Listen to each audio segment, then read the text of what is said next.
जैकबाबाद से खबर शामिल करते हैं, जहां पर वफाकी वजीर मनसूबा बंदी असद उमर व दीगर PTI रहनुमाओं के साथ जैकबाबाद पहुंचे, जहां पर मुनक्किद तकरीब वर्कर कन्वेंशन में शिरकत की। उस मौके पर वफाकी वजीर निजकारी मोहम्मद मियां सुमरो और रुकन कौमी असम्बली सिंध हलीम आदिल शेख और रुकन कौमी असम्बली सिंध मोहम्मद असलम अबड़ो ने उनका शानदार इस्तकबाल किया। उस मौके पर उन्होंने गुफ्तगू करते हुए कहा कि वही बिलावल जो लॉकडाउन कहते थे कि उसके अलावा कोई नहीं है, और वो कहते थे कि ये वजीर आजम सबको मरवा देगा, और स्मार्ट लॉकडाउन क्या चीज होती है, क्या लॉकडाउन होता है या नहीं होता। वो मुराद अली शाह जो हम एहसास का पैसा गरीब तरीन सिंध के लोगों में बांट रहे थे, फ्रेंड्स के साथ होने चाहिए। आज वही पार्टियां जो है वो कहती हैं कि ये नहीं होना चाहिए। उनको गलतफहमी ये है कि वो पैसा, ये मैं बता दूं गलतफहमी है कि वो पैसा लगा के खरीद लेंगे।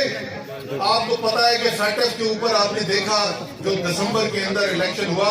जॉइंट सेशन के अंदर ऑपोजिशन की वाज़ेह अक्सरियत है, इस वक्त वो अपनी अक्सरियत भी संभाल सके, वो अपने लोगों से MNA से वोट भी करवा सके, तो ये भी उनकी गलतफहमी है। लेकिन उसके बावजूद हमारा बिल इस हफ्ते आ रहा है असेंबली के अंदर, तरीके से आप अपना वादा पूरा करिए, वो बिल लेकर आए। तो आपकी बड़ी मेहरबानी और जज्बात इसलिए होता हूँ कि जब मेरे अवाम का काम नहीं होता, और जब वोटर जिन्होंने अपनी माओ बहनों को गर्मियों में निकाल के मुझे वोट दिया और मैं उनके लिए अगर कुछ न कर सका, तो मुझे इसलिए मैं अफसोस जज्बात में हो रहा हूँ, मुझे अफसोस भी हो रहा है कि यहाँ दुश्मनियाँ नहीं पड़ती है सर, MNA से भी है। तो ये इलेक्शन पावर भी दिया है, अब 40 करोड़ रुपए मुझे तो उसमें से कुछ मिल रहा नहीं,